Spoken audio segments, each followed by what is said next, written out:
miarabanao tonga soa eto amin'ny fitiavana voalohany fotoana iarahantsika mianatra ny tenin'Andriamanitra hanova amin'ny fiainanao ho lasa feno fifaliana, feno fiadanana ary feno fandresena. Tonga soa eto amin'ny fitiavana voalohany. Androantsika mbola manomby resaka mahakasika ny fahamarinana fa jerentsika kely fotsiny ho zavatra jerentsika tao amin'ny video farany. Dia zavatra teny hitantsika tao mantsy ny teny zany tenin'Andriamanitra hoe rehefa nateraky ny fanahy tsika Jesosy ny teny hoe izay teraky ny fanahy dia fanahy. Petera nanazava hoe nateraky indray tsika izy tsy tamin'ny voa mety loha fa tamin'ny voa tsy mety loha dia ny tenin'Andriamanitra. Dia aveo mantsy zany tsika lasa nanana natiorany niterahana antsika iny dia nanana natioran'Andriamanitra. Zany tenenin'i Paoly fironana araka n'Andriamanitra ny hoe fironana nalaina tahaka tamin'Andriamanitra mitovy. Dia tao anaty fahamarinana sy tao anaty fahamasinana namoronana antsika. Dia ilay natiorantsika vaovao zany ilay tenenin'i Jesosy hoe izay teraky ny fanahy dia fanahy. Dia natiorantsika hoe marina eo anatrehan'Andriamanitra, fahamarinan'Andriamanitra ao amin'ny Jesosy, zany natiorantsika rehefa nateraka Andriamanitra vaovao. Dia zany mantsy ny anisany mbola mazava-dehibe averina foana mihitsy zany hoe mila mandray an'i Jesosy ny olona, mila teraka vaovao ny olona fa tsy hoe manao fombafomba amin'ny fotsiny. Fa mandray fanapa-kevitra zany mihitsy izy amin'izy tenany. Hoe za mino zany hoe Jesosy dia zanak'Andriamanitra, mino zany hoe Jesosy ny tompoko. Ary manaiky an'izany hoe Andriamanitra nanangana an'i Jesosy tamin'ny maty. Fakitsika androany indray mahakasika ny fahamarinana izay ihany hoe ny fahamarinana dia miteraka antsika hoe lasa afaka amin'ny fahotana. Dia hamaky voalohantsika amin'ny Romana 9:1. Ary amin'izany dia tsy misy fanamelohana ho amin'izay amin'ny Kristy Jesosy. Ty man zany dikan'izany voalohany afaka amin'ny fahotana zany dia hoe tsisy fanamelohana intsony rehefa amin'ny Jesosy tsika. Rehefa nandray an'i Jesosy tsika dia tsisy fanamelohana intsony mihitsy avy any amin'Andriamanitra na dia kely. Dia tsy misy tsony, tsy misy fepera zany, tsisy hoe raha zao, tsisy raha. Fa tonga dia izay fotsiny tenenin'ny tenin'Andriamanitra. Dia mbola manamafy ilay vakitsika tamin'ilay vidéo talohan'ilay tsika vao nanomboka ny resaka fahamarinana voalohany ihany hoe fahamarinana ilay ndraisitsika tamin'Andriamanitra, ilay fahamarinan'Andriamanitra nomena antsika. Dia vitantsika tamin'ny vidéo maliray zany hoe ilay fahamarinan'Andriamanitra ilay natiorantsika vaovao iny. Dia tsy miovaova tsony, tsy lasa meloko tsony tsika rehefa avy mandray an'i Jesosy. Dia manamafy zany ihany ilay tenin'Andriamanitra vao vakitsika ty hoe tsy misy fanamelohana tsony izy rehefa amin'ny Jesosy tsika.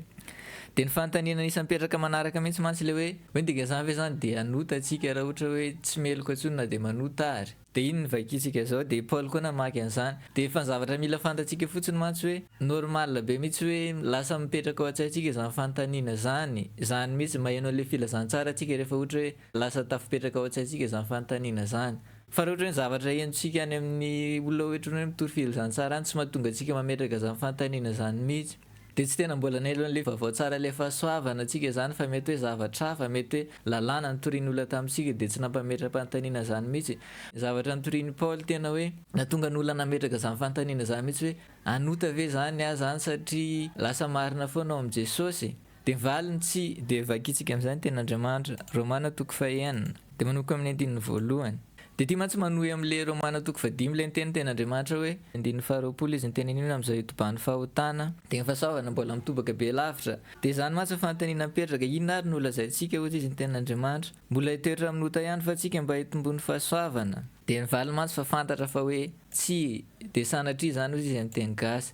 Dia dikan'izany mantsy ny tenin'Andriamanitra izy marina mihitsy hoe tafametraka izany fanontaniana zany mihitsy raha maheno ilay filazantsara ilay tena filazantsara. Hoe satria zany natiorako ohatra lasa fahamarinan'Andriamanitra fa zany mihitsy natiorako na dia mbola tsy manao ninina na dia kely na dia mbola tsy metsika, na dia mbola tsy miteny, na dia mbola tsy manao zavatra. Dia fa fahamarinan'Andriamanitra foana zany ao amin'ny Jesosy. Mampametraka izany fanontaniana zany mihitsy zany hoe tsy maninona zany raha hanota, andeha hanota zany satria fa tsy maninona tsony. Dia valiny tsy fa ny zavatra mila fantatsika hoe inona ny antony. Kristianina rehetrarehetra raha hoe olona mbola matsapa tena hoe kristianina ka hoe tia an'Andriamanitra dia samy miaina fiainana hoe tsy manao fananiana manota daholo fa hoe inona ny antony. Dia ny antony iny mantsy zava-dehibe mihitsy.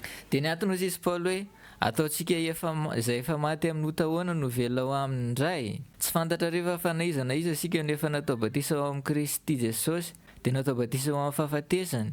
Koniarana levina tamin'ny batisa ho amin'ny fahafatesana isika mba ho tahaka ny nananganana ny Kristy tamin'ny maty tamin'ny voninahitry ny iray no andehanantsika kosa amin'ny fiainam-baovao. Fa raha nampiraisina tamin'ny endriky ny fahafatesana isika dia tahaka izany koa amin'ny fitsanganany. Fa fantatsika fa nitoentsika taloha dia niara-nombona tamin'ny hanimbanany tena ny ota mba tsy hanompotsika ny ota intsony.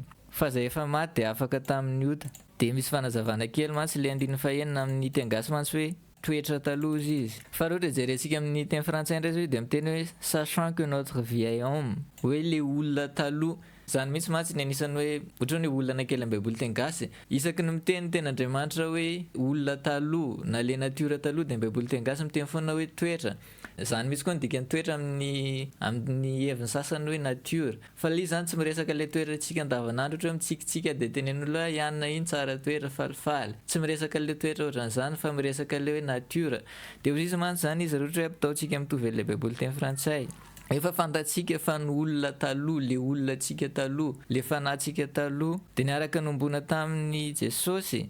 Dia ozy hoe fa izay efa maty dia afaka tamin'ny fahotana. Dia ny zavatra teraka le fahamarinana mihitsy mantsy dia hoe afaka tamin'ny fahotana antsika, lasa tsy andevina fahotana intsony. Dia efa tadidintsika mihitsy mantsy izay ny ten'Andriamanitra vakintsika voalohany indrindra, anisan'ny ten'Andriamanitra vakintsika voalohany mihitsy. Fa verentsika jerena kely fotsiny hoe ozy izy hoe koa izany dia tahaka nidirany ota tamin'olona iray ho amin'izao tontolo izao, ary ny ota no nidiran'ny fahafatesana, ka nahatratra ny olona rehetra ny fahafatesana satria samy efa nanota izy rehetra.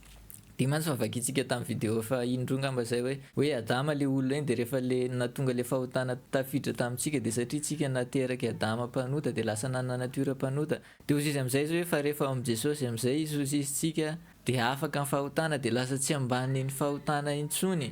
Dia anao ohatra kely mantsika aveo fa jerentsika kely fotsiny loha averintsika jerena le zavatra nazavain'ny ten'Andriamanitra hoe ozy izy hoe fa na izy ozy isitsika natao batisa ho amin'ny Kristy. Iny mantsy miresaka le batisa le hoe le batisa le hoe anaty rano fa miresaka le hoe natsofoka tao amin'ny Kristy. Ny tena anisan'ny dingana zany batisa zany mantsy hoe ohatrany hoe alentika.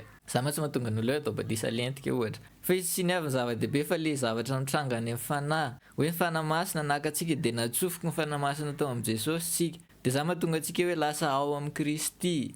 Raha matadintsika zao le Korintianina 2:5-20 miteny hoe fahamarinan'Andriamanitra tsika ao amin'ny Jesosy na ao amin'ny Kristy. Dia satria natsofoka ao amin'ny Kristy isika dia lasa ao amin'ny Kristy. Dia zany teneny hoe tamintsika natsofoka tao amin'ny Kristy ozy izy. Dia natsofoka tao amin'ny fahafatesana dia lasa maty niaraka tamin'i Jesosy. Dia dika zany rehefa maty Jesosy le tamin'ilay andro namatsiana anazy tamin'ny fijaliana. Dia rehefa nandray an'i Jesosy tsika dia natsofoka tao dia lasa niara-maty tamin'i Jesosy. Dia any amin'ny fanahy mantsy zany mazava tsy hoe aty amin'ny nofo zany hoe hitantsika aty amin'ny nofo hoe iny efa maty. Mbola velona daholo tsika rehetra hoe mahita an'ity vidéo ity ianao dia mbola velona ianao za mazava azy aty amin'ny nofo. Fa any amin'ny fanahy ozy izy rehefa natsofoka tao amin'ny Jesosy tsika dia niara-maty tamin'i Jesosy dia niara-nalevina tamin'i Jesosy. Dia niara-nalevina tao amin'ny Jesosy tao zany tsika 3 andro. Dia aveo dia rehefa natsangana Jesosy dia niara-nitsangana taminazy dia lasa nanana natiora vaovao. Dia za mantsy matateraka an'izany hoe Jesosy ozy izy le tsy nalala ota natao ota mba hamonjy antsika dia ndika zany lasa fahamarinan'Andriamanitra ao aminazy sika. Satria le fahafatesantsika iny nahafaty an'i Jesosy iny. Dia le fitsanganantsika tamin'ny maty le tsika mandray iny nitsanganan'i Jesosy tamin'ny maty iny. Dia rehefa atsofoka ao amin'ny Jesosy sika, rehefa mandray an'i Jesosy, rehefa mino an'i Jesosy sika dia tonga dia lasa manaraka ny zavatra nataon'iny ho azy. Dia rehefa fotoana raisantsika an'i Jesosy dia lasa maty tsika dia aveo lasa mitsangana maty dia lasa afaka, lasa tsy amban'le natiora taloha intsony, lasa tsy amban'le fahefan'le natiora taloha intsony dia lasa tsy amban'ny fahefan'ny fahotana intsony. Dia dika zany mantsy izy mbola afaka mbola mahay manota ny olona. Fa izy ny fahotana tsy afaka manery antsika hoe tsy maintsy manota ohatrany tamin'ny voalohany intsony. Dia mbola tohizany ihany amin'ny 5 hoe raha nampiresina tamin'ny endriky ny fahafatesana antsika ozy izy dia tahaka izany ny fitsanganany. Dia amin'izay ny 1 hoe fa fantatsika ozy izy fa le olona taloha, le fanahintsika taloha, le nilovaintsika tamin'ny Adama, le natiora lovaintsika tamin'ny Adama iny maty, niara-nombona tamin'i Jesosy iny dia maty. Dia aveo mantsy ozy izy hoe animbana ny tenan'ny ota. Dia iny azavaina kely fa ohatrany hoe sarotra azo zany le izy fa misy an'izany hoe tenan'ny ota zany mantsy. Amin'ny teny gasy izy hoe le corps du péché fut détruit. Dika zany mantsy le vatany. Ohatra zao ohatra hoe misy olona ohatra maty. Dia efa maty le olona fa tsy mety resahana intsony fa izy mbola mitovy mipôzy le olona ihany. Dia raha ohatra hoe alevina izy rehefa alevina dia elaela izy ao anaty tany eo dia zay vao simba, zay vao tena tsisy tanteraka anazy intsony. Dia zany mantsy zany zavatra mitranga. Fa maty le natiorantsika taloha fa mbola misy mitovy pôzy aminazy. Dia iny zavatra iny matetika any an-tsaintsika any matadiditsika manota.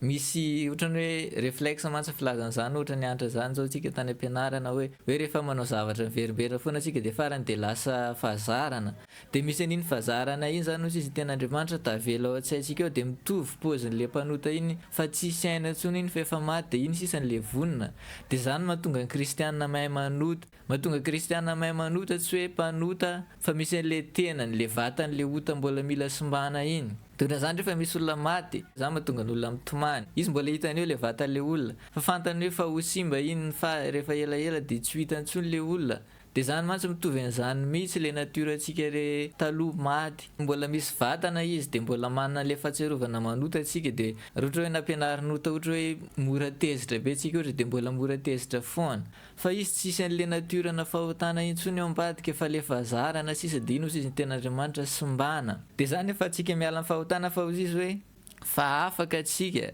fa tsy ambanin'le fahotana ntsony tsika tsisy natiorana fahotana ntsony ao ambadika sika eo maniraka atsika manota fa fahazarana sisa ny tavela de zany mazava-dehibe an'izany koa hoe fanavaozana saina sisa ny ambiny satria le natiora fa afaka raha ohatra hoe fahavalo izy de le fediny efa afaka fa izy mbola mitsangana izy de mbola mila resena mbola mila esorina amin'le tany ohatra raha ohatra hoe ohatran'izany zao zanak'Israely tam'le nakan'le tany fampanantenana ny ten'Andriamanitra teny hoe fa niala ny fediny fizy nefa izy zareo mbola teo ihany de mbola nila ny esorina fa izy hoe zay efa maty tsika le maty le napiresina tamin'ny fahafatesana Jesosy fitsanganan'i Jesosy tamaty efa afaka aminota de raha jerentsika amin'ny Baiboly teny frantsay iny farany iny amin'ny andininy fa fito de péché singulier nena hoe tokana miresaka fahotana tokana de dika zany tsy miresaka le fahotana betsaka be mandainga mangalatra mitsiriritra fananan'olona zavatra ohatran'izany fa fahotana ray ny resahany de satria le fahotana ray le natiora na fahotana amin'ny Baiboly rehefa ohatra hoe raha mamaky Baiboly teny gasy tsika sady mamaky Baiboly teny frantsay de rehefa miteny Baiboly hoe fahotana péché amin'ny tokana na hoe singulier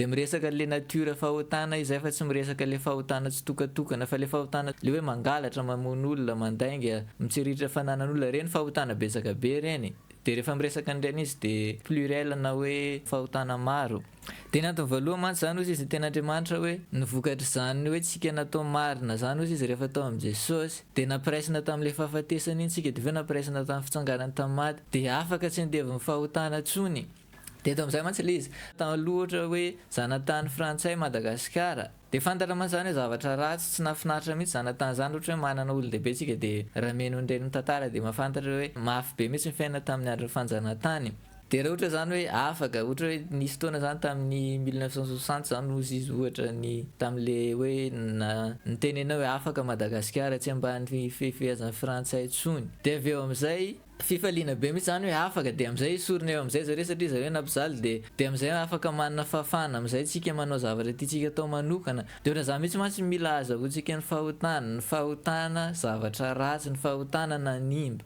zany zao ny antony mahatonga ny olona ohatra hoe mikorontana ny tokantrano de dika zany ohatra hoe manota ny anankiray mantsy zany hoe izy roa samy manota daholo de ny zavatra mila azontsika mantsy zany hoe raha ohatra hoe afaka amin'izany fangejana zany zavatra nanimba ny tokantrano zany tsika de tokony hoe mitovy le fanampo malagasy hoe anana filoham-pirenena malagasy am'izay tsika fa tsy ambany fahefan'ny vazaha tsony de tokony zany mihitsy ny toetsaina anantsika de raha ohatra hoe manana toetsaina zany tsika hoe mbola te hanota de aty amin'saitsika zany misy zavatra tsy milamina tsika zany tsy mahafantatra le vokatra le fahotana tsika tsy mahafantatra ny ratsy le fahotana fa raha tena azo tsika amin'izany hoe ity ny zavatra nanimba ny fiainako ity de raha miteny an'izany ten'Andriamanitra hoe tsy ambaniny intsony am'izay tsika de tokony hoe mahafantatra tsika hoe te handositra am'izay hoe ndao hiala eto am'izay fa tsy ambaniny intsony ka tsika ohatran'izany koa zao raha misy olona ohatra hoe azona jolababo ohatra na hoe misy jola eo de raha ohatra hoe afaka ny fedin'le jola ohatra raha ohatra hoe nanana basy izy de hoe afaka mibasy na ohatra hoe lany ny balany de manana fisainana zany olona hoe ndao handositra aingana fa tsy manana fedina intsony izy tsy afaka mitazona antsika intsony de zany mihitsy ny toesaina mila ananantsika kristianina ny fahotana izy marina mihitsy misy fahotana mety hoe mahafinaritra raha ohatra hoe tsy mieritreritra atsika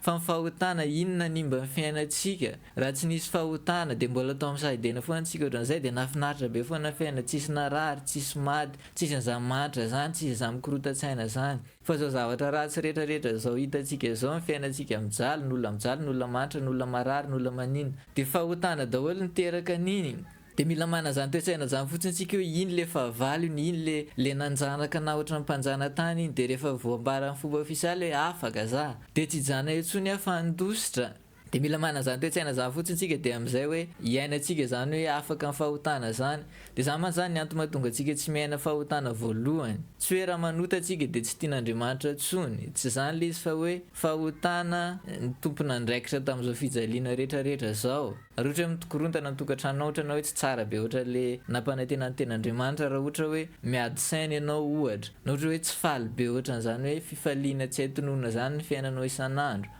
de fahotanana tonga an'izany de mandosira aza mijanona eo tsony rehefa nafan'Andriamanitra tsika amin'ny fahotana de aza mijanona eo tsony zany dikan'izany hoe marina amin'Andriamanitra zany tsika de tsy ambany fahefan'ny fahotana tsony de mbola mitohy amantsy ny Romana toko fahaenina ato amin'ity Romana toko fahaenina ty daholo mihitsy mantsy ny resaka mahakasika an'izay hoe fahafahana fahotana zay ny tena azavazavain'ny ten'Andriamanitra be mihitsy de toizantsika any amin'ny 19 raha niara-maty tamin'i Kristy tsika de mino fa hiara-belona aminy kosa ary fantatsika fa rehefa nitsangana tamaty Kristy de tsy maty intsony izy tsy manan-kery aminy intsony ny fahafatesana de matsy mbola manazava le fanazavaina teo any hoe rehefa nitsangana tamaty Jesosy izy de tsy nanan-kery taminazy intsony ny fahafatesana de mitovy zany tsika rehefa le natsofoka tao amin'ny Jesosy natao batisa tao amin'ny Jesosy de nitsangana de tsy manan-kery amintsika intsony ny fahotana fa amin'ny hafatesany de maty amin'ny ota indray mandeha izy fa amin'ny havelomany kosa de velao an'Andriamanitra mandrakizay ary aoka ho tahaka zany ianareo ka ny tenanareo de ataovy efa maty amin'ny ota fa velona amin'Andriamanitra ao amin'ny Jesosy de eto mantsy izy manomboka amin'ny resaka kely mahakasika antsika hoe tahaka zany sika ozy izy ny tenanareo de ataovy na hoe eritrereto na hoe kontio de zany mantsy zany fanavaozana aty amin'ny saintsika ny ataontsika manaraka tsy hoe mikorotantaina zany tsika na hoe verevitra raha ohatra hoe mbola tafanota ihany fa mahafantatra fotsiny hoe mbola misy an'izany tenanota zany ohatra le olona maty reny ohatra le alika maty reny ohatra de ela be misy masisy foana ny tanàna raha ohatra misy alika maty satria mbola mila potena iny vatan'iny alika maty iny de ohatra zany mantsy zany ataontsika amin'ny ty amin'ny saintsika ty tsika manavao ny saintsika mamotika le tenan'le fahotana manomotika le vata le fahotana tavela iny fa izy le fahotana le tena natiora fa maty amin'ny 12 mitovy an'izany any hoe koa aza vela no tanjaka ao amin'ny tenanareo mety maty ianaranareo ny filany 13 aza manolotra momba ny tenanareo momba ny tena zany mantsy hoe membre hoe tanana tongotra raha ohatra hoe jerentsika amin'ny Baiboly teny frantsay de membre andresany ao ne livrez pas vos membres au péché de aza vela ozy izy ny vatatsika sy ny fananantsika mantsy zany mazava azy anatin'izany koa ny fanana ohatra raha manambola atsika de aza besaina amina fahotana ny vola aza vela hoe lasa andevina fahotana volantsika ohatra aza manolotra momba ny tenanareo amin'ny ota ho fiadiany tsy fahamarinana fahatoloro ny tenanareo an'Andriamanitra toy ny efa maty nefa velona ary momba ny tenanareo amin'ny fiadiany fahamarinana ao an'Andriamanitra de ozy izy aza tolotra ny fahotana tsony ozy izy ny vatantsika sy ny mahakasika ny tenantsika ny vavantsika ny tanantsika ny tongotritsika fahatoloro an'Andriamanitra de iny mantsy zavatra ty amintsika tsy hoe mezaka mamono le natiorana fahotana antsika iny fa vonon'Andriamanitra rehefa antsika tao amin'ny Jesosy fa le ty amin'ny vatantsika anjaratsika manavao ny saintsika de ty amin'ny saintsika sisa le izy tsisy hoe zavatra fangezana ty velany tsony fa ny saintsika sisa mila vaozina 14 izy miteny fahamarinana manaraka indray hoe fanohota tsy hanan-kery aminareo fa tsy ambany lalàna ianareo fa ambany fahasoavana de mantsy le famvakitsika tany aloha hoe dika fahasoavana hoe Andriamanitra manome antsika izay zavatra sazatsika izy mbola misy dikany hafa ankoatran'izay fahasoavana mety tsy voajeritsika androany fa jerentsika amin'ny fotoana hafa fa ozy izy hoe nota ozy izy tsy manan-kery amintsika de ny antony manaraka ny antony voalohany fa hitantsika hoe satria tsika maty de zay maty ozy izy ka mitsangana de tsy ambany fahefan'ny fahotana tsony izy rehefa tafatsangana fa ambany le fiainana vaovao amin'le fiainana vaovao mitovy an'i Jesosy nitsangana de velona ao an'Andriamanitra de ny antony manaraka ozy izy hoe satria tsika tsy ao ambany lalàna tsony fa ambany fahasoavana de azavaintsika kely mahakasika an'iny hoe inona dikany hoe ambany lalàna de inona dikany hoe ambany fahasoavana na hoe inona ny ifandraisan'ny lalàna sy ny fahotana jerentsika Korintiana voalohany toko 12 de 15 jerentsika kely eo aloha hoe ry fahafatesanao aiza ny fandresenao ry fahafatesanao aiza ny fanondronanao fanohota ny fanandronan'ny fahafatesana ary lalàna ny herin'ny ota de manomboka amin'ny tema zany ny ten'Andriamanitra hoe ny lalàna le lalàna ao anatin'izany lalàna zany didifolo de ao anatin'izany lalàna zany reny fombafomba tsy maintsy atao rehetrarehetra ny amin'ny testamenta taloha reny ozy izy ny herin'ny ota rehefa misy lalàna zany de lasa misy ota rehefa tsisy lalàna de tsy manan-kery tsony ny ota de satria ny ota mantsy ny tena tanjo fahotana mantsy anameloko atsika dia ny lalàna indray mitaky antsika zavatra hoe ambony be tsy mety tratratsika mihitsy. Rehefa misy lalàna amin'izay dia fahotana manery ty amin'izay le zavatra tsy maintsy atao. Fa misy ohatra zany hoe tsy maintsy amin'ny tenin'Andriamanitra, i Paul nanoratra anazy amin'ny Romana 7:7. Ary zao dia velona tsy nanan-dalàna fahiny, fa rehefa tonga kosa ny didy dia velona indray nota ka dia maty aho. Dia Paul mantsy zany nanazava hoe taloha tamin'izy tsy nanan-lalàna, tamin'izy mbola kely mantsy zany mazava ho azy, satria lalàna mantsy ao anatin'le lalàna le lalàna voasoratra, fa misy an'le lalàna tsy voasoratra dia le feno fieritreretantsika. Dia hozy izy Paul hoe taloha zaho hozy izy tamin'ny mbola tsy nafantatra zany dia velona, fa rehefa tonga amin'izay ny didy, rehefa tonga amin'izay ny lalàna dia velona amin'izay nota, lasa nanana zavatra akana fanahintsika amin'izay nota. Rehefa nafantatra antsika hoe Paul mihitsy mantsy manazava tsy mila maka ohatra hoe ohatra hafa-tsony mihitsy mantsy zany. Ary ny didy izay natao azahoana fiainana dia hitako fa nahatonga fahafatesana tamiko, fa io didy io nentinota namitaka sy nahafaty ahy. Dia iny teneny voalohany le lalàna mihitsy ozy izy nalain'le natiora fahotana. Le péché mantsy io raha amin'ny teny frantsay hoe hotatokana. Tsy miresaka zany hoe le hoe mandainga mangalatra, tsy le asa atao, fa ozy hoe kak le péché. Le natiora fahotana le lovaintsika tamin'ny Adama iny ozy izy rehefa nahita an'le lalàna amin'izay hoe aza mandainga, dia vao may mihitsy izy nanosika antsika andainga. Rehefa mahita izy hoe aza mitsiriritra fananan'olona, dia vao may mihitsy izy manosika antsika tsiriritra fananan'olona. Dia zany mahatonga antsika hoe raha mbola manana fisainana lalàna antsika ohatra mieritreritra an'izany hoe za tsy mahazo manao an'ireto fa raha tsy zany dia tsy tian'Andriamanitra intsony, za tsy mahazo manao an'ireto fa raha tsy zany dia mieliko anatrehan'Andriamanitra indray. Dia vao may ny fahotana tena mahery be mihitsy, vao may tsika voasarika be amin'izany foana hoe andeha handika an'ireny, satria zany mihitsy ny natiorana fahotana. Le fahotana rehefa mahita an'le lalàna dia ny lalàna iny amin'izay ny ampiasainy hitaritana antsika hanao zavatra ratsy. Ao alohan'le teo ka le izy no manazava le misy ohatra ozy izy hoe inona no lazaintsika, ota va ny lalàna sanatria izany, kanefa tsy nalala ota aho raha tsy tamin'ny lalàna, satria tsy fantatra akory ny fitsiriritana, raha tsy ny lalàna no nanao hoe aza mitsiriritra. Dia ny lalàna ozy izy ny ten'Andriamanitra no nampianatra antsika nalain'ny fahotana dia nanaroatra an'iny amin'izay ny fahotana. Rehefa nafantatra amin'izay lalàna amin'izay tsika hoe reto ny azo atao dia reto ny tsy azo atao, dia le natiorana fahotana iny amin'izay ny teny hoe ataovy, iny amin'izay ny naka-fanahintsika hanao an'iny foana. Dia zany amin'izay mantsy zany ny antony mahatonga ny ten'Andriamanitra manazava amin'ny Romana 4:4 hoe nota tsy manan-kery amintsika intsony rehefa tsy ambany lalàna intsony tsika fa ambany fahasoavana. Rehefa miaina zany fiainana zany tsika hoe miaina mifototra amin'le fahamarinan'Andriamanitra le nomena antsika maimaim-poana ao amin'i Jesosy, ka tsisy an'izany intsony hoe mbola matahotra zany tsika hoe sao dia lasa mpanota indray raha manao zavatra ratsy. Fa mahafantatra zany hoe za fa marina foana amin'Andriamanitra na mesina zavatra mitranga. Dia tsy manan-kery intsony amin'izay ny fahotana, tsisy zavatra anaovan'ny fahotana antsika hoe anaovan'ny tambiny antsika intsony. Tsy misy an'izany intsony ohatran'ny olona mamitana ohatra, ny olona mamitana zao hoe amezana sakafo an'le trondro dia iny ny amandriana anazy. Tsy manana zavatra ohatran'iny intsony ny fahotana rehefa miaina zany tsika hoe tsy ambany lalàna intsony. Dia ohatran'izany hoe le vakintsika tamin'le Korintiana teo hoe ny herin'ny fahotana ozy izy dia ny lalàna. Dia ndika zany mantsy zany nefa izy marina mihitsy hoe ny ten'Andriamanitra miteny zany hoe tsy ambany fahefan'ny fahotana intsony tsika satria tsy ambany lalàna fa ambany fahasoavana. Fa ndika zany manaraka dia hoe rehefa miaina ambany fahasoavana antsika aty amin'ny saintsika, manavao ny saintsika amin'izany tsika hoe tsy ambany lalàna, tsy miaina fiainana lalàna amin'Andriamanitra intsony, fa miaina manavao ny saintsika amin'le fanazavaintsika tany aloha hoe natiorako dia fahamarinan'Andriamanitra zaho amin'ny Kristy dia zay. Rehefa manavao ny saintsika amin'izany tsika hoe fahamarinana le niraisiko tamin'i Jesosy, dia fahamarinana amin'ny finoana tsy misy idiran'ny asan'ny lalàna.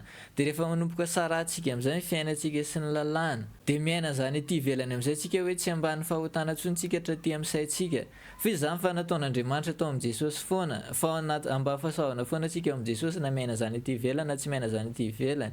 Fa tsika manavao ny saintsika sisa, dia zany anisan'ny dikan'izany hoe manimba ny tenan'ny ota na manimba le vatan'ota iny. Manala le fisainana lalàna ty anaty saintsika ty, manala le saintsika miteny hoe raha manao an'ity zao anao dia eken'Andriamanitra, raha manao an'ity anao dia tsy ekeny. Esorina iny dia miteny zany hoe za fa miforon'Andriamanitra tanaty fahamarinana tena fahamarinana foana, masina foana hoe anatrehan'Andriamanitra na mesina zavatra mitranga. Dia zay mantsy izy ny ten'Andriamanitra ny antony faharoa. Ny antony faharoa tsy anontana dia satria tsy ambany fahefantsony tsika fa satria tsika fa ambany fahasoavana, tsisy lalàna intsony amin'ny fiainantsika dia tsy manana hery intsony ny fahotana.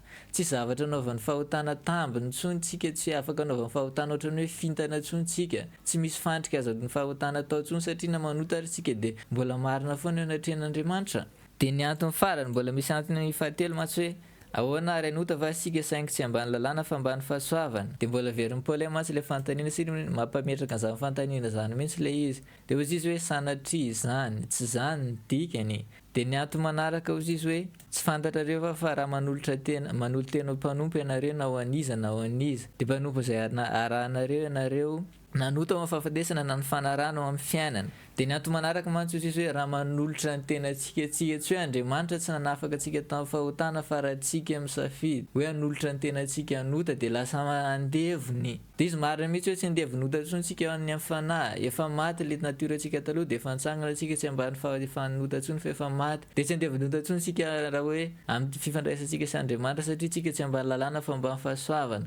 Fa afaka mbola andevonota foana tsika ty anaty saintsika ty. Dia ny atao amin'izany ozy izy hoe raha manolotra ny tenantsika dia zany ny antony mahatonga kristiana dia hoe fady mihitsy manota fanahiniana. Fa raha manao an'izany tsika dia manolotra ny tenantsika andevonota dia lasa andevozon'iny. Dia nefa fantatsika vokatry ny fahotana dia le fiainana mikorontana raha ohatra hoe misy tsy filaminana fiainantsika na dia kely ary dia fahotana foana ny anton'izany. Raha ohatra hoe mieritreritra an'izany tsika hoe andeha hanota dia aza nony, aza manao an'izany tsony mihitsy, avaozy ny saina dia amboary tsara ny saina mamaky tenan'Andriamanitra. Fa raha manao an'izany tsika dia manolotra ny tenantsika andevona fahotana fotsiny. Ohatra hoe le tamin'ny fanjanahantany teo ihany. Raha ohatra hoe manao an'izany zany tsika dia ohatra hoe fa afaka ohatra hoe fatahorinan'ny 1960 ohatra. Dia fa afaka fa misy olona mbola manao fananiana hoe mandeha manolotra ny tenany andevona vahiny indray, ohatra hoe manolotra ny tenany hoe hiasa mamempoana ho ana vazaha indray ohatra dia ataon'olona miasa terivozana nefa fa afaka tsy manao an'izany intsony. Ohatran'izany kristiana raha mbola manota foana.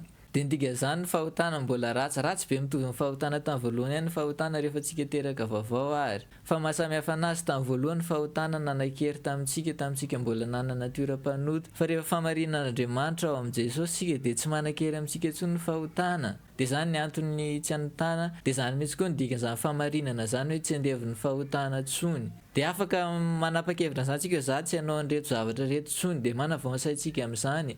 Simbana isan'andro iny vatana hota tavela iny dia potika iny ny farany. Izy mety hoe ela, izy mety hoe misy zavatra mbola sarotra amintsika ohatra fa tsy maintsy potika foana iny ny farany. Dia zany dikan'izany manaraka hoe famarinan'Andriamanitra ao amin'ny Jesosy dia hoe ny antony voalohany izy ten'Andriamanitra satria rehefa nakao amin'ny Jesosy tsika dia niara-maty taminazy dia avy niara-nitsangana taminazy. Mitovy ilay tenen'ny ten'Andriamanitra hoe Kristy tsy nanota fa natao ota izy dia maty. Dia mitovy izany satria fahafatesantsika iny nahafaty an'i Jesosy iny dia fitsanganantsika tamin'ny maty iny nitsanganany tamin'ny maty iny. Dia ny dika manaraka ozy izy hoe satria ambany fahasoavana antsika fa tsy ambany lalàna intsony. Rehefa famarinan'Andriamanitra ny natiorantsika ao amin'ny Jesosy dia tsy hoe misy lalàna intsony mamaritra hoe disotsika sa marina fa iny natiorantsika iny mamaritra hoe marina antsika ny atrehan'Andriamanitra satria miforona araka n'Andriamanitra tsika tao anaty famarinana sy tao anaty famasinana. Dia iny mamaritra hoe tsy ambany lalàna intsony tsika manomboka eo. Dia tsy manan-kery amintsika intsony ny fahotana ozy izy satria tsy ambany lalàna intsony. Dia afaka amin'ny fahotana tsika dia zany ny dikan'izany hoe rehefa marina ao amin'ny Jesosy zany tsy hananana fahotana fahefana intsony tsika. Isika afaka misafidy hoe hanota sa tsy hanota fa tsy le natiorana hota intsony manery. Fa na le izy le fisaintsika tsy vita fanavaozana dia misy le vatanota iny na hoe tenanota iny ozy izy ny tenan'Andriamanitra na tsika misafidy. Ny antony tsy hanotantsika manaraka ozy izy dia satria raha manolotra ny tenantsika, raha manao fananiana manota tsika dia manolotra ny tenantsika hoe andevona ota dia mizaka le vokatra fahotana rehetrarehetra reny ihany. Dia zany ten'Andriamanitra vakitsika androany dia tena hoe zavatra mila fantatsika fotsiny hoe rehefa le dika famarinana manaraka. Rehefa fantatsika le hoe natiora le izy, rehefa fantatsika hoe niraisitsika tamin'ny finoana le izy fa tsy tamin'ny asa. Dia dikan'izany manaraka hoe afaka amin'ny fahotana tsika dia tsy ambany fahotana intsony. Dia tena hoe mampahery antsika mihitsy zany. Mandosira aza manaiky mijanona eo intsony. Satria tianao ao fa zanaka malalanao. Satria tianao